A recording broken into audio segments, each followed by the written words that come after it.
नमस्कार. मालिकेचा आजचा भाग खूप जबरदस्त आहे, कारण लाखात एक भाग म्हटला तर काही वावगं ठरणार नाही. खूप सुंदर असा कावेरीचा परफॉर्मन्स आहे. कावेरीने सगळ्यांची वाट लावायला घेतलेली आहे, ती कुणाचंच ऐकत नाहीये. खरं तर एक महत्वाची गोष्ट केली आहे ती म्हणजे कावेरीवरती हल्ला करणाऱ्या अमृताची अशी वाट लावली आहे ना, तिला मारलेला आहे, काठीने धुलाई केली आहे. आणि एवढंच काय तर तिला हे सगळं जे काय आहे ना, तिची वाट लावून तिला किडनॅप करून ठेवलेलं होतं, तिला बांधून ठेवलेलं होतं. या सगळ्या गोष्टी कावेरीने केलेल्या होत्या. आणि हे सगळं कावेरीने ज्या पद्धतीने केलेलं होतं ना, ते खरंच खूप जबरदस्त होतं. आणि त्याचबरोबर कोणीही अडवा आलं तर त्याला कावेरी तिथं सडेतोड उत्तर देत असते. आणि अमृताला तर सांगते की गोष्ट लक्षात ठेवायची आहे की तू माझ्यावरती जेलमध्ये हल्ला केलास, त्यासाठी मी तुला थँक्यू म्हणते, त्यामुळे तर मला जामीन मिळाला, असं ती सांगत आहे. इकडे यमुना आणि मला वाटत असतं की चला पोलीस कंप्लेंट केलेली आहे, पोलीस आले की तिला घेऊन जातील, कारण ती जेलमधून पळून आली आहे. पण जेव्हा मोहित तिथे येतो, मोहित सांगतो की नाही, ती जेलमधून पळून आलेली नाही, तर तिला जामीन मिळालेला आहे, तिच्यावरती हल्ला झालेला होता. हे ऐकल्यानंतर सगळ्यांच्या पायाखालची जमीन सरकते. तर पौर्णिमा म्हणत असते की मी हिला घराच्या बाहेर काढते. तेव्हा पौर्णिमाचा जो हात पिरगळलाय कावेरीने, ती पौर्णिमाची टिवटिवच बंद झालेली आहे. आणि इकडे अमृताची जी वाट लावलेली आहे ना, ती खरंच पाहण्यासारखी आहे. कावेरी घरामध्ये म्हातारीचा वेश घेऊन आलेली होती, हातामध्ये काठी होती, वाकत वाकत काठी टेकत पावलं टाकत ती घरात आलेली होती. आणि अमृताला कळलंही नाही, आणि अमृताची तिनं धुलाई केलेली आहे. हे खरंच पाहण्यासारखं आहे, त्यासाठी हा व्हिडिओ शेवटपर्यंत पहा. त्याचबरोबर चॅनलवरती नवीन असाल तर चॅनलला नक्की सबस्क्राईब करा, व्हिडिओला लाईक करा. इकडे कावेरी आता घरात आलेली आहे. कावेरी आणि यशचं लग्न झालेलं आहे. कावेरी म्हणत असते की आता तुम्ही सगळेजण माना किंवा न माना, मी सौभाग्यवती कावेरी यश धर्माधिकारी आहे. सासूबाई, लक्षात येतंय ना तुमच्या? म्हणजे तुम्ही कितीही म्हणत असला की आमचं लग्न तुम्हाला मान्य नाही, तरीही सत्य हेच आहे की मी धर्माधिकारीची सून आहे. हे जेव्हा कावेरी बोलत असते तेव्हा मा मात्र पाहतच राहते. आणि ते सगळेजण असतात, कशा पद्धतीने कावेरी घरात आली ते सगळं चाललेलं असतं. कॅटरिंगची लोक आलेली असतात, तेव्हा त्या लोकांना काय काय पदार्थ करायचे त्याचे इन्स्ट्रक्शन इकडे माधवी देत असते. तेव्हा काठी टेकत टेकत कावेरी आलेली असते. कोणालाही थोडाही संशय येणार नाही की कावेरी कशा पद्धतीने घरात आलेली आहे.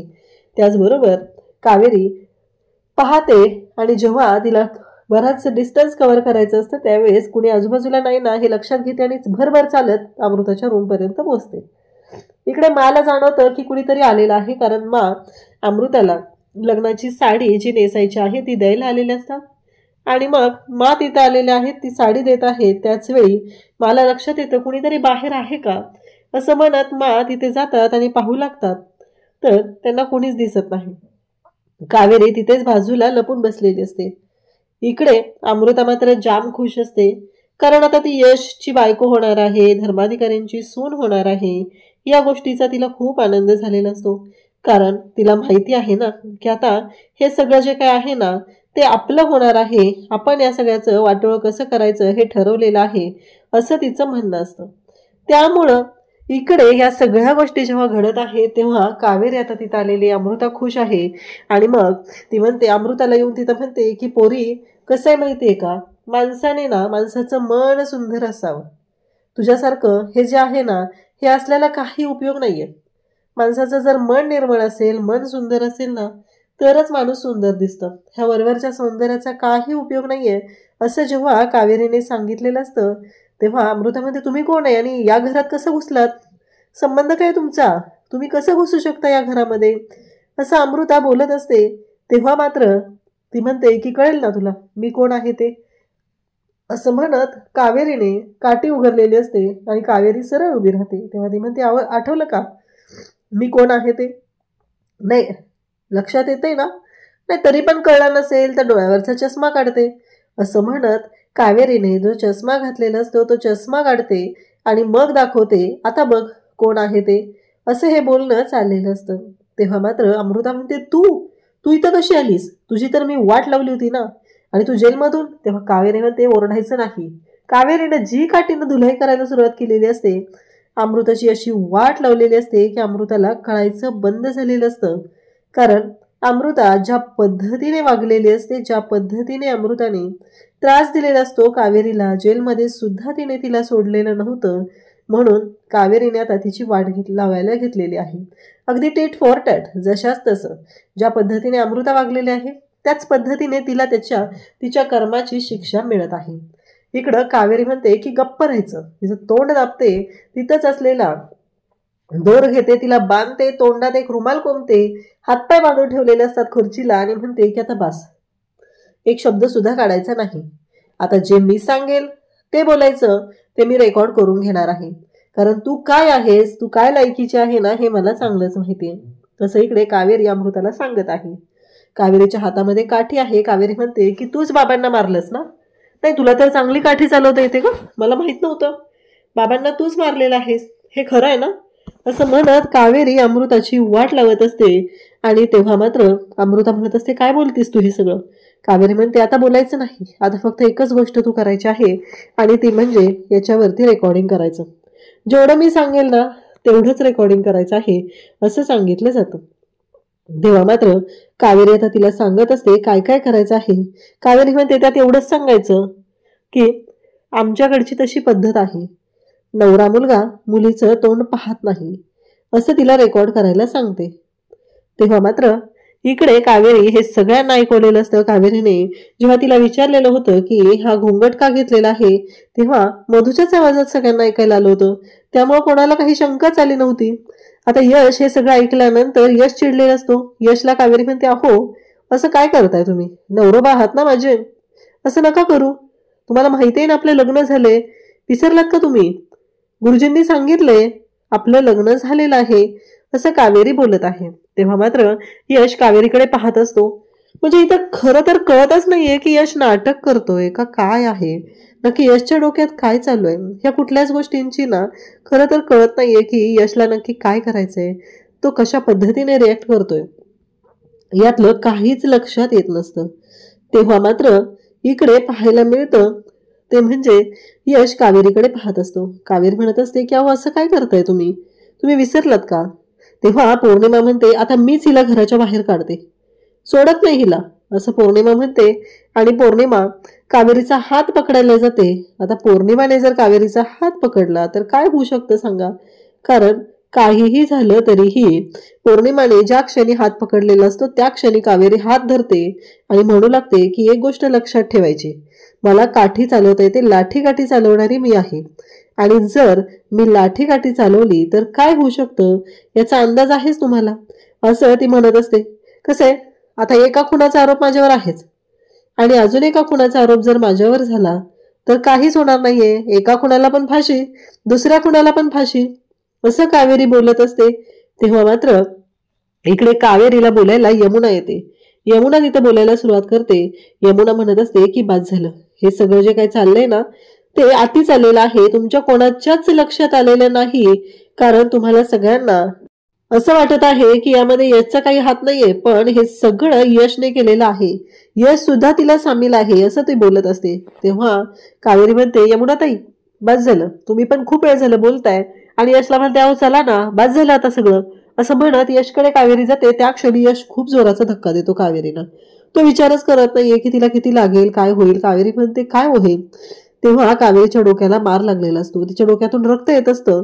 विद्या धावत येते. विद्या म्हणते की यश भाऊजी तुम्ही असे आहात, मला ना खरंच कळलं नाहीये तुम्ही इतक्या ह्या लेवलला जाल, कारण कावेरी वहिनींच्या डोक्याला लागले, रक्त आले त्यांच्या डोक्यातून, आणि तुम्हाला त्याचं काहीच वाटत नाहीये, असं विद्या बोलत असते. तेव्हा कावेरी म्हणते की असू द्या विद्याताई, असू द्या, कसं आहे माहितीये का की यशला आता काही वाटत असलं, कसंही वाटत असलं तरीही मला माहितीये ना यशच्या मनात काय आहे ते, त्यामुळं आता काहीच प्रॉब्लेम नाहीये, असं कावेरी सांगत असते.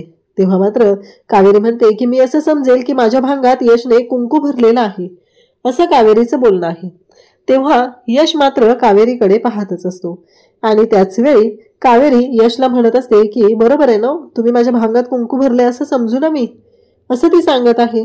तेव्हा मात्र यश तिच्याकडे पाहतो. कावेरी म्हणते की कसं आहे, ठीक आहे, पण मी या घरची आता सून झालेली आहे, आणि ही गोष्ट कोणीही नाकारू शकत नाही. काहीही झालं तरी मी धर्माधिकाऱ्यांची सून झालेली आहे, आणि ही गोष्ट सगळ्यांनी स्वीकारलीच पाहिजे. मी यश, कावेरी धर्माधिकारी. यमुना तिथे येते आणि म्हणते की काय झालं, तुम्हाला सगळ्यांना असं वाटतंय ना की यश जे करतोय, यश जे वागतोय ते बरोबर आहे, म्हणजे यशला हिच्याबद्दल काहीच वाटत नाहीये असं ती सांगायला सुरुवात करते. तेव्हा मात्र सगळेजण पाहतच राहतात. अमृता मात्र आता सगळ्यांना ओरडून सांगायला सुरुवात करते, हा सगळा यश आणि कावेरी या दोघांचा प्लॅन आहे. यश सुद्धा या प्लॅन मध्ये आहे. तुम्हाला काय वाटलं, कालपर्यंत ह्या यशचं एवढं प्रेम होतं ना कावेरीवरती, मग आज काय झालं, आज का तो असं वागतोय तिच्याशी, तुमच्या लक्षात येत नाहीये का, असं सगळं बोलणं चाललेलं असतं. आणि तेव्हा मात्र इकडे या सगळ्या गोष्टी जेव्हा घडत आहेत तेव्हा मात्र यमुना सगळ्यांना सांगू लागते की हा सगळा त्या दोघांचा प्लॅन आहे, त्या दोघांनी एकत्र येऊन हा सगळा प्लॅन केलेला आहे असं सगळं बोलणं ती सांगत आहे. तेव्हा मात्र सगळेजण पाहत असतात. तेव्हा यश म्हणत असतो की नाही, मी काही केलेलं नाहीये आणि याच्यात मध्ये माझा काही हात नाहीये. तेव्हा यमुना म्हणते, हे खरं आहे का, कुणी विश्वास ठेवायचा तुझ्या वागण्यावरती, कालपर्यंत तर कावेरीवर तुझं खूप प्रेम होतं आणि आज अचानक काय झालं, म्हणजे तुला काय वाटलं आम्हाला कळणार नाही, आणि तू हे सगळं ज्या पद्धतीने करत आहे ते आमच्या लक्षात येणार नाही. कारण तू विचार कर ना, कारण तिला रक्त एवढं लागलेलं आहे, तिच्यातून रक्त येते डोक्यातून आणि तू तिच्याकडे सतत पाहती नाहीये, हे तुला काय वाटलं आम्हाला कळणार नाही, अशा पद्धतीने ती बोलत असते. तेव्हा यश मात्र म्हणत असतो की नाही, माझा याच्याशी काहीही संबंध नाहीये, या सगळ्या गोष्टींशी मला काही माहित नाहीये. तेव्हा यमुना म्हणते की कसा संबंध नाहीये, सांग ना तू, आता तू काय कर माहितीये का, माझी शपथ घे आणि मग सांग की काय केलेलं आहेस की, कारण हे तुझं जे वागणं आहे ना ते सगळं खोटं आहे, याच्यामध्ये कुठंच असं जाणवत नाहीये की तू खरं बोलतोयस. कारण हे सगळं जे काही घडतंय ना याच्या मागे तू पण सामील आहेस, एवढं लक्षात ठेवायचं आहे. यश म्हणतो की नाही, मला दिलेला शब्द पाळायचा होता, त्यामुळे मी या कटामध्ये सामील नाहीये, याच्याशी माझा काही संबंध नाही. तेवढ्यावर यमुना म्हणत असते की तुझा संबंध नाहीये ना या सगळ्याशी, मग घे माझ्या डोक्यावर हात ठेवून शपथ आणि सांग, माझी शपथ घे आणि सांग की तू या सगळ्यामध्ये सामील नाहीये. तेव्हा यश म्हणतो की काय चाललंय तुझं. तेव्हा माला घेऊन यमुना यशकडे येते आणि म्हणू लागते की मा चल तू, आणि असं म्हणत माला तिने आता फितवलंय. मा किती हलक्या कानाची आपल्याला माहितीच आहे. मा लगेचच येते आणि यशला विचारू लागते, सांग बरोबर आहे ना, यमुना म्हणते ते तू पण सामील आहेस ना. यश म्हणतो, अगं मा तुझा माझ्यावर विश्वास नाहीये, तू माझ्या बाबतीत असं बोलते, माझ्या बाबतीत संशय घेते, तुला असं कसं वाटू शकतं ग मा, असं यश म्हणू लागतो. तेव्हा मात्र माला तो म्हणत असतो की मा मी ठरवलं होतं ना, तू ज्या मुलीशी लग्न करायला सांगशील त्याच मुलीशी मी लग्न करणार आहे, आणि मग मला सांग, माझं लग्न ज्या मुलीशी होतंय ती मुलगी या घराच्या भल्याचा विचार करणारी आहे, ती मुलगी या घराला काय हवं नको ते पाहणारी आहे, संकटातून बाहेर पाडणारी आहे, आणि ज्या मुलीशी माझी पत्रिका जुळलेली आहे त्याच मुलीशी मी लग्न करत आहे असं यश सांगत असतो. तेव्हा मात्र आता सगळेजण तिथं असतात. यशने एका शब्दानेही तिथं सांगितलेलं नाहीये की मी खोटं बोलतोय किंवा मी तुझी शपथ घेणार नाही, असं काहीच बोलत नाहीये तो यश. यश पण खूप छान पद्धतीने मला गुंडाळतो, जसं मागच्या वेळेस कावेरीने सांगितलेलं की हो माझं तुमच्या भावावरती खूप प्रेम आहे, म्हणजे तिने तिथं बरोबर सांगितलं होतं की तिचं कोणावरती प्रेम आहे, आणि त्याच पद्धतीने यश सुद्धा आता तेच करत असतो. यश सुद्धा तेच दाखवून देत असतो की माझं सुद्धा ह्या बाबतीत असंच आहे असं त्याने सांगितलेलं आहे. तेव्हा मात्र इथे सगळेजण असतात, सगळ्यांच्या समोर या गोष्टी घडत असतात. तेव्हा कावेरी म्हणत असते की सासूबाई तुम्ही नाकारू शकत नाही हो, काहीही झालं तरीही आता मी तुमची सून आहे आणि तुम्हाला ते ऍक्सेप्ट करावंच लागणार आहे. मी तुमची सून आहे ही गोष्ट तुम्हाला स्वीकारावीच लागणार आहे असं कावेरी इकडे सांगत असते. तेव्हा मात्र मा म्हणत असते की हिचं जरा अति चाललेलं आहे, मला कळतच नाहीये की कावेरीला कुठल्या प्रश्नाला काय उत्तर द्यायचं आणि काय करायचं. मा कावेरीकडे पाहतच राहते. तेव्हा मात्र कावेरी म्हणत असते की हे बघा सासूबाई, तुम्ही करा मान्य किंवा नका करू, मी धर्माधिकाऱ्यांची सून आहे आणि तो माझा हक्क आहे. तेव्हा यशकडे ती पाहत असते. यशला सुद्धा त्याच गोष्टी ती सांगत असते. तेव्हा मात्र सगळेजण तिथं आहेत आणि सगळ्यांच्या समोर हे सगळं चाललेलं असतं. आता मात्र कावेरीने कोणताच ऑप्शन कोणाच्याच समोर ठेवलेला नसतो. यशला ती म्हणते की आत्ताच्या आत्ता माझ्याशी लग्न करायचं आहे, राहिलेले विधी पूर्ण करायचे आहेत असं सुद्धा ती यशला सांगत आहे. तेव्हा मात्र यश आता प्रॉब्लेम मध्ये अडकत चाललेला असतो. यशला कळत नसतं की आता करू काय, गोष्टी कशा पद्धतीने मॅनेज करू हा प्रश्न यशला पडलेला असतो. आणि यश कावेरीकडे पाहतच राहतो, कारण तेवढ्यातच मोहितला बोलवलेलं असतं आणि मोहित सुद्धा तिथे आलेला असतो. सगळेजण तिथे असतात. तेव्हा यमुना त्याचबरोबर सुलक्षणा म्हणायला सुरुवात करते की बरं झालं तुम्ही आलात, घेऊन जा हिला, कारण हिने जेलमधून पळून आलेली आहे. तेव्हा मोहित म्हणत असतो की नाही मा, तुमचा काहीतरी गैरसमज होतोय, मी तिला अटक नाही करू शकत. तेव्हा मा म्हणते की अहो ती जेलमधून पळून आली आणि तुम्ही असं काय म्हणताय की तुम्ही तिला अटक करू शकत नाहीये. तेव्हा मोहित सांगतो की हो, मी जे खरं आहे ते सांगत आहे, मी तिला अटक नाही करू शकत. त्यावरती तो म्हणतो की हे बघा कसे, ती पळून आलेली नाही, तिला जामिनावर सोडण्यात आलेलं आहे. दुसरी गोष्ट म्हणजे तिने काहीही गुन्हा केलेला नाही, तिच्या विरोधात कोणतेही ठोस पुरावे नाहीत, त्यामुळे तिला कोणीच अडकवू शकत नाही. अशा पद्धतीने हे सगळं बोलणं चाललेलं असतं. आणि तेव्हा मात्र आता यमुना म्हणते की ठोस पुरावा नाहीये म्हणजे काय, तुम्हाला काय म्हणायचंय. तेव्हा इकडे ती म्हणते की आम्ही स्वतः प्रत्यक्ष डोळ्यांनी पाहिलेलं आहे. तेव्हा मा म्हणते की बस, यमुनाला मा सांगू लागते की हे बघ, काहीही बोलू नकोस तू, आपण कोणीही डोळ्यांनी पाहिलेलं नाही, कारण तिच्या हातात काठी होती आणि बाबा तिथं पडलेले होते, एवढंच काय ते घडलेलं आहे.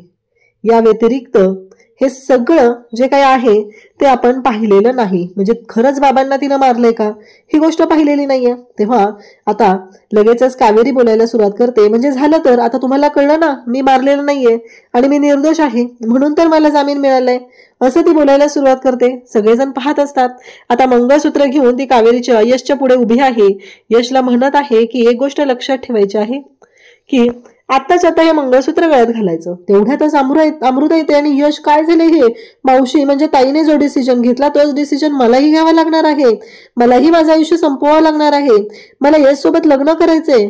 म्हणजे ही उतावळी झाली, अक्षरशः गुडघ्याला भाशिंग बांधून बसली. यश सोबत लग्न करायचंय, यश सोबत लग्न करायचंय. आणि ही मा जी आहे तिला सुद्धा तेच हवंय, कारण कावेरी तिला वाईट वाटते, पण ज्या अमृताने जे कांड केलेलं आहे ते अमृता मात्र योग्य वाटत असते.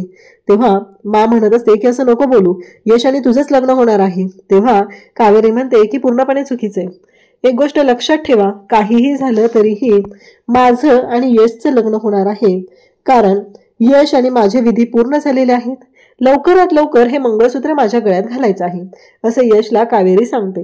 यश मात्र कावेरीकडे पाहत राहतो. कावेरीने हात हातात धरलेला असतो यशचा आणि त्याला म्हणत असते की आता तरी लक्षात आलंय ना काय करायचं आहे ते, असं ती सांगत आहे. तेव्हा मात्र यश तिच्याकडे पाहत असतो. कावेरी जवळ जाते आणि इकडे यशला सांगते की आलेच मी, असं म्हणत ती जाते आणि मग अमृताला मिठी मारते आणि म्हणते हे सगळं तुझ्याचमुळे झालेलं आहे, तुझीच कृपा झालेली आहे माझ्यावरती आणि म्हणूनच हे पॉसिबल होऊ शकलेलं आहे, असं ती सांगत असते. तेव्हा अमृताला कळतच नाही की हिला काय बोलायचंय नक्की. अमृता म्हणते काय. तेव्हा ती सांगते की हो, तूच माझ्यावरती हल्ला केलास ना, म्हणून मला जामीन मिळालेला आहे. उद्याच्या भागात आपल्याला पाहायला मिळतं की यश आणि कावेरी बोलत आहेत. कावेरी म्हणते की आत्ताच्या आत्ता माझ्या गळ्यात हे मंगळसूत्र घालायचंय, लवकरात लवकर सांगा की हे मंगळसूत्र तुम्ही माझ्या गळ्यात घालणार आहात का नाही, असं कावेरी बोलत असते. तेव्हा मात्र इकडे कावेरी यशला धमकावत आहे, त्याला सांगत आहे आता घालताय का नाही, अशा पद्धतीने ती बोलत असते. तेव्हा मात्र यशला कळायचं बंद होतं आणि यश कावेरीकडे पाहतच राहतो.